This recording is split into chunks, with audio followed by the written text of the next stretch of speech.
nuevos nombres de el nuevo gabinete, faltando en todo caso un cargo por llenar, que es el de Hacienda. El resto están todos designados. Ya lo conversábamos con Alejandro Bendaño, que estuvo desde la Intendencia Regional temprano conversando con los nuevos seremis.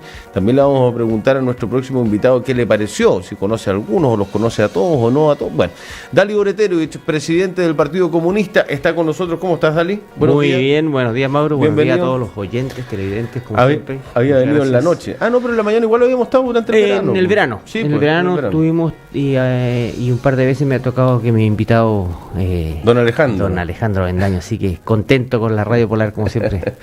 Dalibor, ¿cómo se vive sin ser core? Usted vivió tantos años sin ser core. Pues. No, pero yo fui core 4 años, digamos. Claro. No, sí, fue una linda experiencia, como dijo la Miss. Pero fue una buena experiencia y fue un buen core, por lo que dicen todos, ¿no? Así dicen, hay una linda evaluación, hay siempre, hasta el día de hoy todavía hay buenos comentarios y lamentaciones por no haber salido electo por tan pocos votos como siempre pasa. Además, la idea, la operación, no sé si es una buena palabra hoy en día en política, pero la idea fue suya más encima, pues llevar a Juan Bucus para doblar y que salgan los dos. Era una buena idea, según mi opinión. Y como yo soy porfiado... ¿No le dijeron desde adentro de su partido, no es tan buena idea? Teníamos claro que había un riesgo, obviamente, que podía quedar fuera. Nosotros lo planteamos internamente por un voto. Por un voto se puede perder el core en ejercicio y salir electo Juan. Pero era un riesgo, había que jugársela, digamos. Sí, eso es así. Pero Juan lo va a hacer bien, así que no hay problema. Hemos estado en contacto permanente. Anoche justamente hubo una reunión, hubo elección de presidencias de comisiones y ayer se sancionó en el core, así que sigue avanzando la cosa ahí. Sí. Y en el proceso interno, en el proceso del Partido Comunista, que entiendo el 8 de marzo recién terminó este proceso eleccionario donde quedas tú como presidente, se va José Luis Córdoba. Se va Santiago José Luis Córdoba, retorna, jubila inclusive, digamos, termina su vida laboral, así que se va a los cuarteles de invierno. Ahí lo vamos a tener ligado al partido sin duda, pero ya no trabajando. Ya. Él tiene su casa en Santiago, así que va a estar allá con su mujer. Ya. Y eso significa que nosotros nos reordenemos acá y hacer llenar el cupo de él, que me tocó a mí, digamos, asumir como secretario político, llamamos nosotros, presidente del partido hoy día con la nueva ley. Así que en eso estamos, hemos reestructurado. Es secretario general, ¿no? Secretario político. ¿En el PC? El secretario político le llamamos, claro, en el caso, o secretario regional, ¿cierto? Pero la nueva ley de partidos casi te obliga, entre comillas, a que sea presidente. Ahora son presidentes e incluso nos obligan a hacer cosas que nosotros no hacemos por nuestra formación y nuestra forma interna de funcionamiento. ¿Cómo qué, Dani? Hacer consultas internas, nosotros no somos un partido asambleísta, por ejemplo. Ya. Nosotros tenemos una formación que es marxista y leninista y tenemos una orgánica distinta. Sí. Ahora, eso no es fácil de explicarlo, digamos, pero funcionamos de otra manera. Que no significa que no haya participación, pero se da de otra forma. Entonces, pero la ley hoy día te obliga incluso a hacer consultas ante notario. O sea, la ley es anticomunista también. Anticomunista. Hemos tenido que reunir firmas, en fin, una serie de situaciones para legalizarse. Te das cuenta que nosotros no entendemos la política así, pero bueno, es parte de estos nuevos tiempos. Culpa de los sinvergüenzas que tiraron las manos, que boletearon y que al final nos obligan a todos, digamos, a cumplir con un cierto rigor de la ley, que esperemos que funcione. Pero bueno, así están las cosas. Así que ahí estamos en el partido, como te digo, asumiendo esa dirección y empezando a trabajar ya fuerte por lo que se viene, que finalmente son procesos electorales. Estamos en la oposición, en una oposición en la cual la propia comunidad, la ciudadanía nos puso. Hoy día no hay una coalición de oposición clara y definida. Ya no existe la nueva mayoría. No existe la nueva mayoría y eso abre una posibilidad para nosotros de conversar desde el Frente Amplio hasta la Democracia Cristiana para ponernos de acuerdo en función de algunos temas. Claro, pero uno desde afuera no es fácil. No, pero para nada. Pero uno desde afuera ve más fácil que conversen con el Frente Amplio que con la ADC, ¿o no? O sea, uno puede esperar que sí, pues obviamente. Eso es lo que el sentido común nos dice. Hay definiciones claras en el Frente Amplio, como por ejemplo establecer que ellos son movimientos, y en su mayoría movimientos y partidos antineoliberales. Y para nosotros es una gran cosa, una gran definición, porque es lo que nos convoca esta oposición a este modelo que para nosotros es un modelo injusto, inhumano, que no es democrático, que al revés concentra la riqueza en manos de pocos, y que tiene que ver con todo lo que pasa en todos los ámbitos del desarrollo y de la actividad nacional. O sea, no es casualidad lo que pueda ocurrir en el Sename, lo que pueda ocurrir con Soquimich. Está todo relacionado con este modelo económico que antepone incluso la delincuencia, incluso la violencia de género, porque estamos en una sociedad que antepone otros valores que están más relacionados, ¿cierto?, con el tener, con el ser superior a otro, con el no aceptar las diferencias, la diversidad, y esos son temas de fondo. ¿Y cómo se entiende, por ejemplo, esta alianza que se hizo con la nueva mayoría en el último gobierno de Michelle Bachelet, que tiene un poquito de todo, ¿no?, de lo que estamos conversando? Sí, pues nosotros hicimos una definición interna primero y que tenía que ver claramente con dos aspectos: una alianza electoral. Recordemos que había un sistema binominal presente, sí, y otro acuerdo era programático, donde no tenía ninguna, no se estaba descubriendo la pólvora, digamos, en términos de establecer que lo que se podía estar en ese programa era lo que la ciudadanía demandaba, y uno de los primeros temas era la educación, gratuidad, que estuvo presente, reforma tributaria para garantizar esa gratuidad, entre otros temas, los temas de género, el fin al binominal, que fue una de las primeras reformas que se aprobaron en el Parlamento y que permite que hoy día tú tengas, por ejemplo, 20 parlamentarios del Frente Amplio refrescando absolutamente el Parlamento, que es una tremenda gran noticia. Sí. Más allá de las diferencias políticas, eso es muy bueno. Hoy día se ha renovado el Parlamento en gran parte, y eso nos genera nuevas esperanzas, ver el futuro con optimismo. Hay otra forma de ver la política.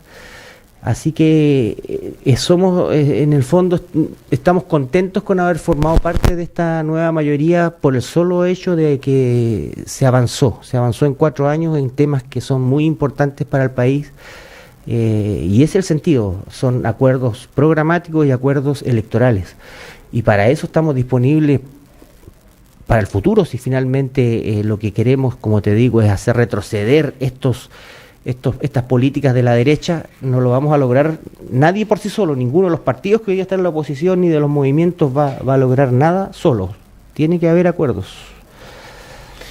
¿Qué va a pasar con el Frente Amplio? Por ejemplo, el Frente Amplio tuvo un ampliado, una reunión, una convocatoria con el PPD el fin de semana, donde habló Jorge Sharp también, hay acercamientos ahí, donde siempre además se le comparó un poquitito al PPD con los inicios del Frente Amplio, han habido algunas relaciones que se hacen ahí.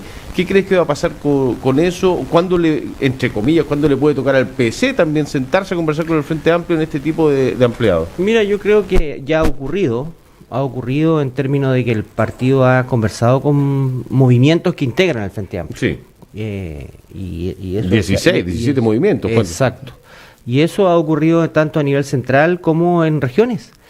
Ahora, esas son conversaciones preliminares, como te digo, para poner en el centro los puntos en los que estamos de acuerdo, y que pueden ser cosas muy simples y muy básicas, pero partir por algo, yo creo que ese es el camino. Además, que cuando tú entiendes que estos movimientos, como cualquier otro partido, incluso una vez que logran una determinada votación, un determinado piso y una cantidad de autoridades electas, como ha ocurrido con el Frente Amplio, sí, el escenario cambia, porque en el futuro lo que hay que hacer es al menos mantener eso, tal vez pensar en crecer. El ámbito territorial, por ejemplo, para nosotros, para los partidos de izquierda, es muy importante. ¿Qué pasa con la gran cantidad de municipios de la región que están en manos de la derecha y que nuestros movimientos no han sido capaces, y nuestros partidos, de ganar? Son definiciones, y uno puede ponerse de acuerdo en función de eso, trabajar en común para avanzar en temas territoriales. Estamos pensando en tener un concejal, por ejemplo, no estamos pensando en tomarnos el poder, digamos, sí. Pero es un trabajo que hay que partir en algún momento conversando en común y trabajar unidos por ese tipo de definiciones. Yo creo que esas son cosas que perfectamente son posibles. ¿Cómo se se mastica, se procesa una derrota y de la forma en que se perdió en las últimas elecciones, y cuando uno ve la realidad, lo acabas tú de decir, de todas las comunas que hay en la región, la gran mayoría son de derecha, hoy día obviamente las gobernaciones, obviamente la nueva administración. O sea, ¿qué pasó? Claro, ¿Por qué pasó? Salvo Primavera y Porvenir, digamos, las comunas son de derecha en Magallanes. Y la comuna Cabo de Hornos DC. Cabo de Hornos, tienes razón, disculpa. Sí, ¿qué pasó? Bueno, eso ha sido un trabajo, en eso ha tenido mucho que ver un tema también histórico en las comunas, que es el tema del acarreo, que es el tema de que no es casualidad que no solo está en manos de la derecha muchas de las comunas, sino que están en manos de alcaldes y alcaldesas que datan de la dictadura, que se instalaron por decreto y que posteriormente ha sido imposible ganarles una elección por el clientelismo, porque hay todo un sistema de acarreo incluso desde Punta Arenas hacia estas localidades, porque las inscripciones del registro electoral no son fieles a la realidad, porque tienes aberraciones como que viven decenas de personas en una dirección que ni siquiera existe. Entonces hay que depurar, hay que hacer ese trabajo, pero también hay que reconocer que no hay un trabajo territorial nuestro, no hemos tenido la posibilidad, se cierran las puertas obviamente, porque en pequeñas comunidades rurales el alcalde en el fondo tiene el control incluso para saber quién trabaja ahí, quién tiene acceso, y muchas veces no es fácil entonces instalar personas que piensan de manera diferente, derechamente son marginadas. Cuesta, pero ese trabajo hay que hacerlo. ¿Y cómo se hace ese trabajo? Porque uno lo puede hacer desde la base de sus propios partidos, pero yo creo que es una cuestión mucho más masiva, ¿no? Tiene que ser más masivo porque uno tiene una votación mínima en estas comunas y sabe que hay compañeras y compañeros que piensan de manera similar y que están disponibles para hacer un trabajo, pero además requieres apoyo del propio órganos del Estado, o sea, no es posible, como te digo, que el CERVEL no tenga padrones como corresponde, depurados, que no haya un verdadero chequeo de lo que ahí está ocurriendo. Eso es totalmente antidemocrático hoy día. Y hay que exigir eso.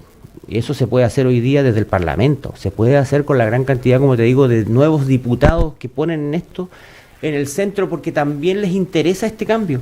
Si lo que ha cursado finalmente a nivel nacional y transversal por décadas ha sido que nada cambie, porque al final los que están ahí están y están cómodos.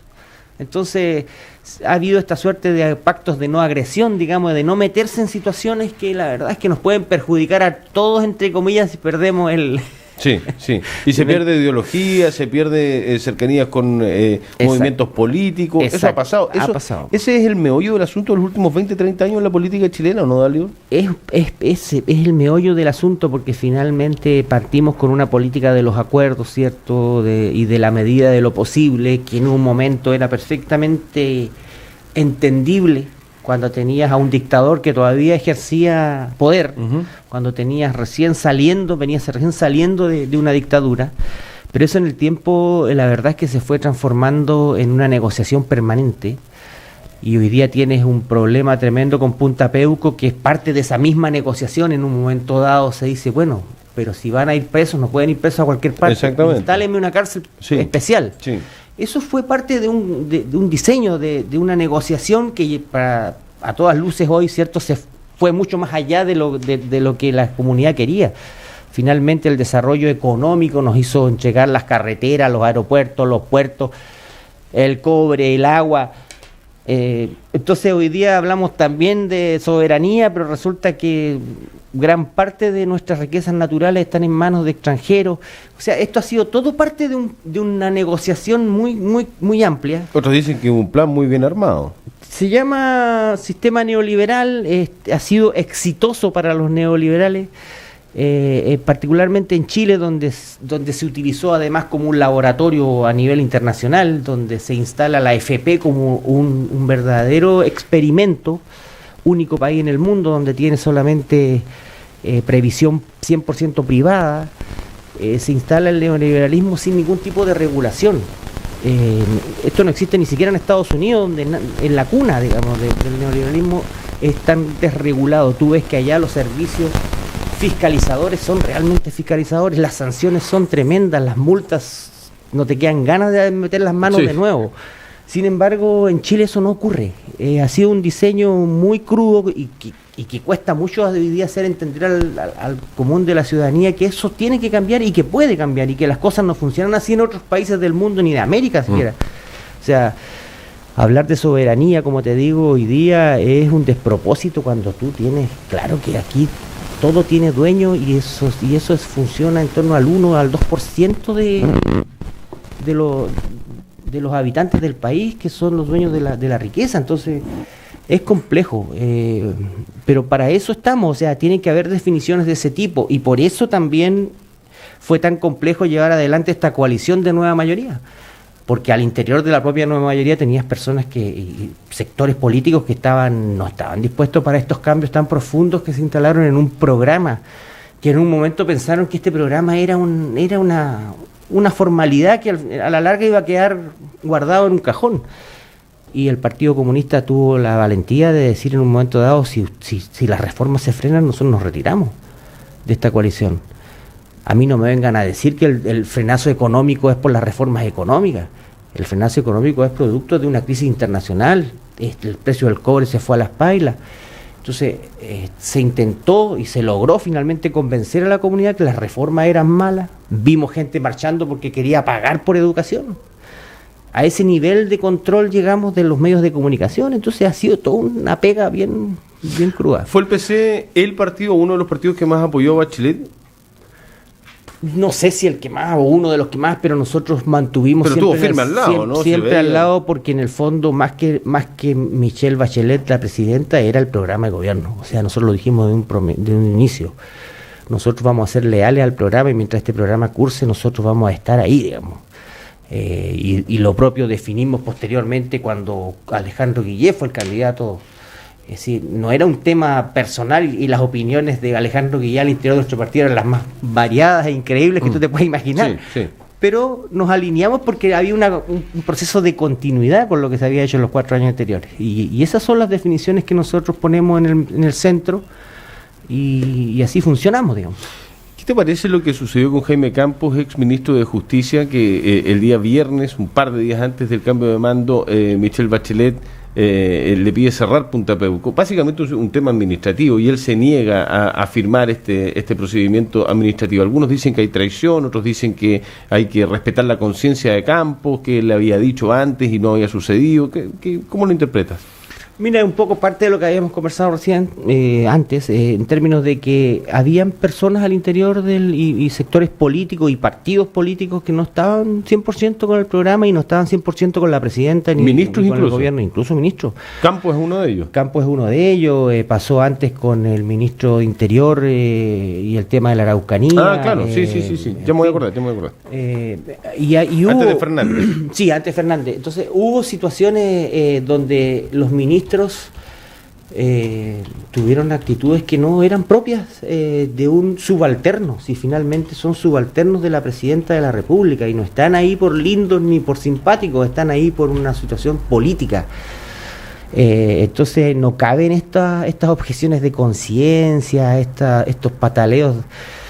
Hubo muchos errores y sin duda y tal vez intentar cerrar a última hora no era lo mejor.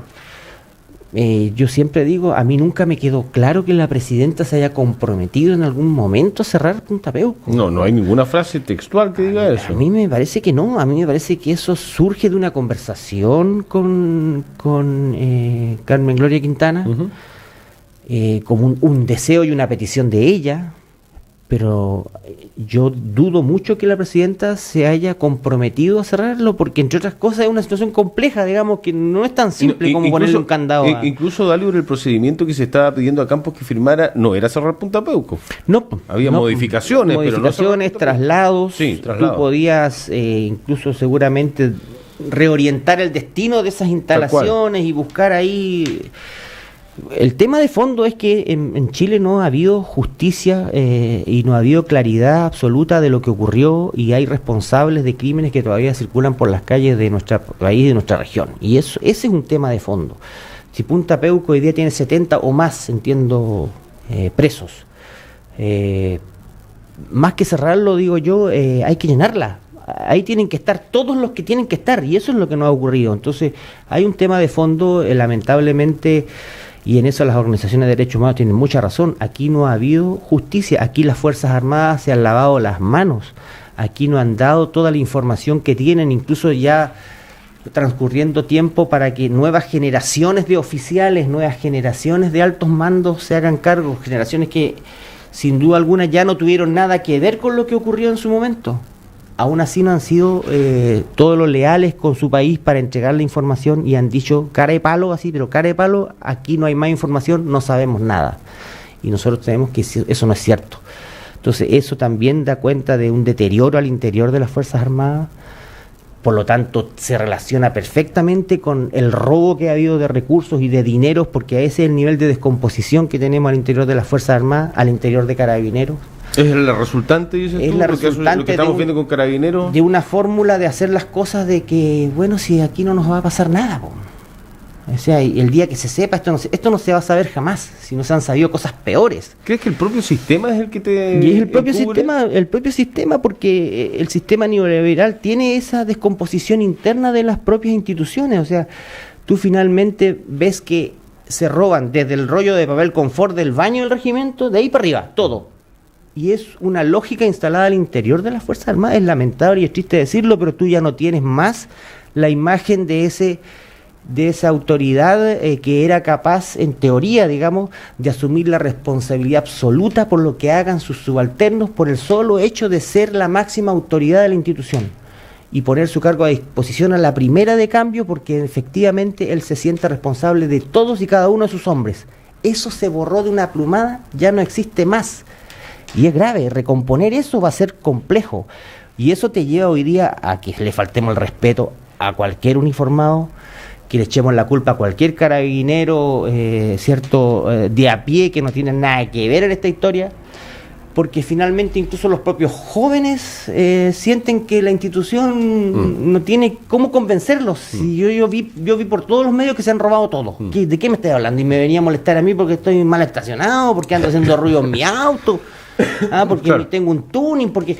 Entonces, ese tipo de situaciones no se han leído suficientemente. O sea, a mí me parece un tremendo error que el general Soto hoy día sea el general de Carabineros. No porque haya ido a prostíbulos cuando era joven, porque a nadie lo sancionan por ir a prostíbulos cuando es joven. En ningún caso. No es un delito eso. No. Pero sí te sancionan cuando prestaste protección, cuando usaste tu cargo para proteger a alguien. Para proteger a alguien que desarrollaba labores en un prostíbulo. Y eso ya es una mancha que finalmente termina por transformar al general Soto en el hazmerreír, y los memes no van a parar ahora y van a continuar, y cuando venga Punta Arenas las tallas van a llover. Porque lamentablemente hay que guardar también esas formas, y no se ha hecho. Entonces hay pocos cuidados en eso. Hay muy poco. Entonces efectivamente no es el vecino mío ni soy yo, es el general de Carabineros, la institución que queremos que de una vez por todas salga de este pantano, y la hacemos peor. Esas son situaciones que tienen que cambiar, y eso pasa, como te digo, por conceptos distintos hoy día. Porque parece que no tuviera nada que ver, insisto, pero cuando tú hablas de soberanía, insisto, tienes que poner primero a tu pueblo, primero a la comunidad, a quienes defiendo, a quienes me debo. Esa es la soberanía. No puedes hablar de soberanía y decir que defiendes la patria si te estás robando las lucas del cobre, si usaste la plata para ir a jugar a las máquinas tragamonedas, platas del Estado, en fin. Entonces, esos son temas de fondo.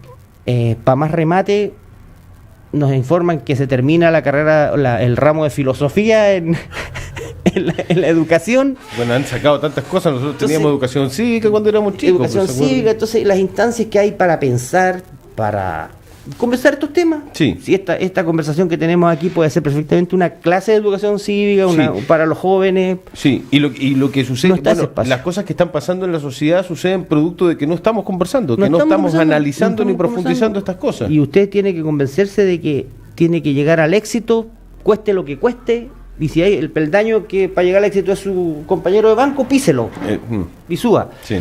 Y eso hemos transmitido en todas las formas, en todos los idiomas. Tiene que cambiar. Y eso se llama modelo económico, es la contradicción que hay hoy día entre democracia y neoliberalismo.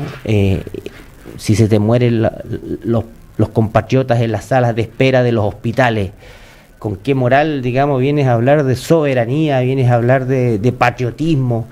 Si un magallánico va a Río Gallegos o va a las localidades argentinas de Tierra del Fuego a comprar un medicamento porque le cuesta el 10% de lo que le roban las farmacias chilenas. Eso es así, y eso no es soberanía. Entonces lo propio pasa en Arica, Tacna y en todas las localidades a lo largo del país que tienen contacto con Argentina. Nuestros jóvenes por años y décadas han ido a estudiar a la República Argentina gratuitamente porque su patria no les da esa posibilidad, no se la garantiza. Ese es el modelo económico que tenemos.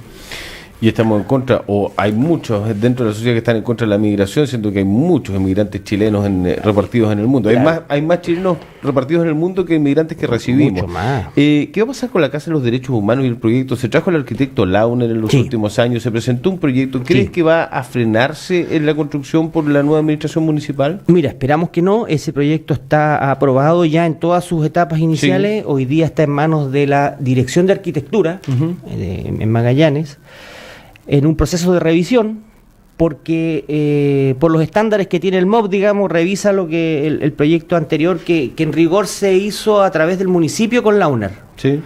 Entonces, aparentemente los estándares y los requerimientos de la Dirección de Arquitectura no son los mismos de los municipios. Okay. Entonces, pega una revisada, han encontrado algunas observaciones, entiendo que en el plano eléctrico, particularmente en la especialidad de electricidad. Ya, pero menores. Y que tienen que ver con la iluminación y la electricidad para un museo, en el fondo, que es museográfica la cosa. Entonces, en eso están, pero sin duda que aquí hay un tema de voluntad también. O sea, los recursos están reservados a través del plan de zona extrema, el proyecto está, pero lo que necesitamos es que el actual gobierno le dé continuidad. Y en un momento dado la Dirección de Arquitectura sea mandatada para llamar a licitación y ejecutar esto. Okay. Esperemos que eso ocurra pronto. ¿Será? Yo creo que sí. Ya, yo creo que sí. Yo creo que no hay ninguna razón para... además que el diseño y el concepto que se maneja de museo y casa de la memoria recoge no solo los terribles hechos de la dictadura militar, sino que recoge la historia de los derechos humanos en Magallanes desde el exterminio de los pueblos originarios hasta nuestros días. No me cabe la menor duda que temas de migración también van a estar, porque finalmente es necesario tener una visión global de lo que ha pasado. Si 20 años, 30 años en la historia de la humanidad no es absolutamente nada. Tenemos que ser capaces de generar temas que son mucho más amplios y que, por supuesto, sin dejar de lado lo duro que fue una dictadura militar en nuestro país. Las dictaduras de América fueron atroces, pero también tenemos que tener la capacidad de desarrollar temas que sean más amplios con un solo objetivo, para que nunca más ocurran. ¿Mal para Bolivia? Desde mi punto de vista sí, mal para Bolivia. Eso debe conversarse finalmente. Yo claramente entiendo que el gobierno de Bolivia, Evo Morales, García Linera, un tremendo pensador, Álvaro García Linera, échenle una mirada al vicepresidente de Bolivia. Sí, tremendo. Un monstruo. Ellos tienen un tema interno ahí que tiene que ver con cohesionar, ¿cierto?, al pueblo y establecer este tema como un tema país que aglutina, y que tienen clarísimo que no van a llegar a ninguna parte, digamos, por la vía La Haya. Pero así pero hay un país unido en torno a Evo Morales hoy día, que yo el otro día leí a García Linera lo que pasa hoy día, y no solo por el tema de Chile, sino que el proceso que ha llevado Evo Morales ya lleva 3 periodos. Sí. Es único en 200 años. O sea, que un indio sea el punto de cohesión de un país es un hecho, dice él, que no podemos desperdiciar bajo ningún punto de vista, porque no va a ocurrir en mucho tiempo más. Y para que eso ocurra tenemos que seguir avanzando en transformaciones sociales. Ellos han disminuido la pobreza, han recuperado recursos naturales, han mejorado los niveles de educación, han hecho un trabajo enorme que no es visible, porque además nosotros como chilenos los miramos en menos, digamos. Y los medios también hacen una interpretación distinta a la verdadera realidad. Eso exacto. Pasa. Pero dejando de lado, como te digo, esta mala idea para mi gusto de llevar a Chile a La Haya, digamos, de Bolivia, yo creo que tiene que venir un momento de diálogo, de conversación. Tiene que darse esa posibilidad hacia aquí. Esto tiene que ser pasando y pasando. Si hay mucha riqueza, hay mucho que Bolivia nos puede entregar, partiendo por sus reservas mundiales de gas y otros minerales. ¿Tú crees que esa es una buena alternativa? ¿Mar por gas? O sea, para el extremo norte de Chile hoy día el gas sería un cambio radical en materia de energía, en materia de producción, de productividad, para la industria del cobre. O sea, estamos quemando carbón para el cobre. Entonces, hay que tener miradas mayores, pero eso requiere de diálogo de los estados, diálogo de los gobernantes. Y hoy día lo que ha cursado, claro, y en esto estoy claro, o sea, y gran culpa ha tenido Bolivia, digamos, que ha llevado el tema por ese lado. Sí, sí. Pero yo creo que llega el momento en que podamos ponernos de acuerdo. En esto tiene mucho que ver Perú, incluso Argentina. Si aquí debiésemos tener corredores bioceánicos y ser, no sé, tener ferrocarriles de gran envergadura que unan Atlántico, Pacífico y el planeta entero, digamos. Sí, sería otra cosa, sería otra Latinoamérica. Otra cosa y todos ganamos, pero eso requiere de un ejercicio distinto de la soberanía. Tenemos que sacar de nuestras tierras finalmente a los yanquis, a los gringos, a estos finalmente dueños de nuestros recursos naturales. Y cuando un gobernante hace eso es tachado de caudillista, de populista. Estamos en una permanente batalla por el poder económico en toda la región latinoamericana. Dalibor, nos tenemos que ir. 10 de la mañana con 34 minutos. Gladys Neira te escribe un saludo fraternal para el compañero Dalibor, un gran aporte a la política en la región de Magallanes. Un abrazo y fuerza y éxito en el desafío de construir un futuro más justo para nuestra región y nuestro país. Muchas gracias, compañera Gladys. Un abrazo y entiendo que viaja pronto. Dalibor, muchas gracias por acompañarnos esta mañana. Gracias. Un abrazo. Muchas gracias, Mauricio. Gracias a todos los televidentes. Pausa, volvemos.